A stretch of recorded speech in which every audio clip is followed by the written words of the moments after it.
যখন আমরা রোজা রাখি এটার মানে কি আমরা শুধু খাবার দাবার, পানীয়, সহবাস এরকম বিভিন্ন কাজ থেকে নিজেদেরকে বিরত রাখব?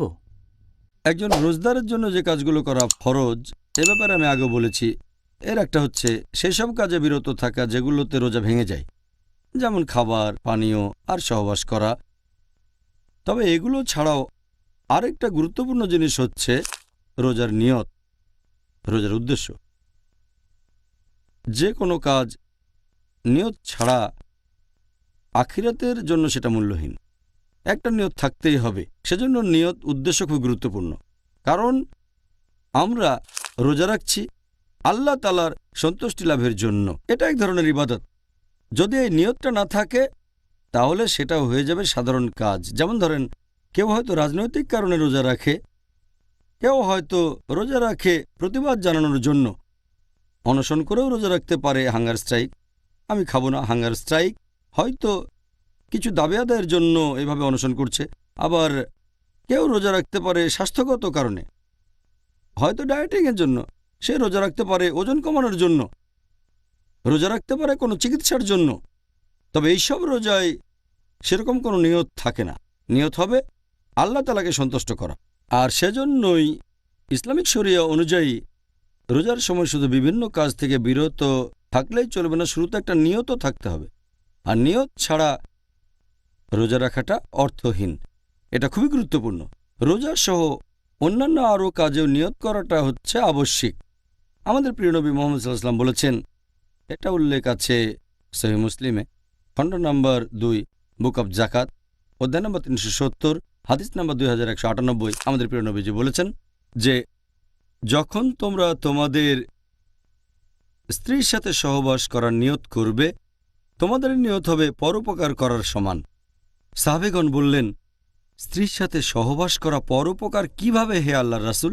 নবী বললেন, তোমরা যদি এমন কারোর সাথে সহবাস করো যে তোমার স্ত্রী নয়, যে কাজটা করা বেআইনি, সেটা তো পাপ, তাই না? তারা বললেন, ইয়া রাসূলুল্লাহ, হ্যাঁ এটা পাপ। তাহলে তুমি তোমার স্ত্রীর সাথে সহবাস করলে তো গুনাহ হবে না, আর নিয়ত করবে, সেজন্যই এটা হবে একটা ভালো কাজ। তার মানে নিয়ত খুবই গুরুত্বপূর্ণ। যখনই নিয়ত করেছেন সেজন্য সব পাবেন। আর আল্লাহ পবিত্র কোরআনে বলেছেন, সূরা বাইয়িনা, অধ্যায় নম্বর 98, আয়াত নম্বর 5, বলা হয়েছে, আল্লাহ আদেশ দিয়েছেন যে শুধুমাত্র তার ইবাদত করো, আনুগত্যে, বিশুদ্ধ চিত্তে এবং একনিষ্ঠভাবে। এখানে আরবি শব্দটা হচ্ছে লিয়াবুদু, যার অর্থ ইবাদত করা। তবে আবুদু এর অর্থ বিনম্র হওয়া। এই লিয়াবুদু সাধারণভাবে এটার অর্থ ইবাদত করা, আসলে এর অর্থ হবে বিনম্র হওয়া। এখানে আরেকটা আরবি শব্দ হচ্ছে মুখলিসুন, যার অর্থ বিশুদ্ধ চিত্তে একনিষ্ঠভাবে ইবাদত করা। আমরা শুধুমাত্র আল্লাহর ইবাদত করব তার উদ্দেশ্যে। এটাই হবে আমাদের নিয়ত, এটাই হবে আমাদের উদ্দেশ্য। আল্লাহ পবিত্র কোরআনে বলেছেন, সূরা বাকারা, অধ্যায় নম্বর 2, আয়াত নম্বর 29, যে তিনি পৃথিবীর সব কিছু তোমাদের জন্য সৃষ্টি করেছেন। আল্লাহ যখন সব কিছু আমাদের জন্য সৃষ্টি করেছেন, 10 ভাগের 1 ভাগ বা 4 ভাগের 1 ভাগ বা অর্ধেক না, সব কিছু সৃষ্টি করেছেন মানবজাতির জন্য এই পৃথিবীতে। আর সেজন্যই আমরা শুধু তার ইবাদত করব, অন্য কারো নয়। যদি আল্লাহর ইবাদতের পাশাপাশি অন্য কারো ইবাদত করি তাহলে সেটা মূল্যহীন। আমরা শুধুমাত্র আল্লাহর ইবাদত করব, অন্য কারো নয়। এটা বলা যাবে না যে 2 রাকাত নামাজ পড়ব আল্লাহর জন্য আর 2 রাকাত অন্য কারোর জন্য। বলতে পারবো না যে একটা ছাগল কোরবানি দিলাম আল্লাহর জন্য আর একটা অন্য রাজার জন্য। আমাদের সব ইবাদত হবে শুধুমাত্র আল্লাহ তাআলার উদ্দেশ্যে, অন্য কারো নয়।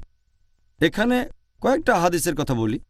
প্রথম হাদিসটা আছে সহিহ বুখারীতে, যে ওমর রাদিয়াল্লাহু আনহু তিনি বলেছেন যে আমাদের প্রিয় নবী মুহাম্মদ সাল্লাল্লাহু আলাইহি ওয়াসাল্লাম বলেছেন, ইন্নামাল আমালু বিন্নিয়াত, তোমাদের কাজের ভিত্তি হচ্ছে নিয়ত। তোমাদের কাজের বিচার করা হবে নিয়ত দিয়ে।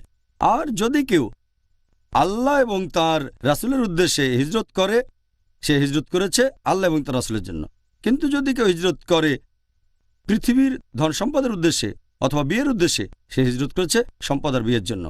নিয়ত খুবই গুরুত্বপূর্ণ। যে কাজটা কেন করছেন, হিজরত কেন করছেন, জিহাদ কেন করছেন, তাহলে নিয়ত খুবই গুরুত্বপূর্ণ।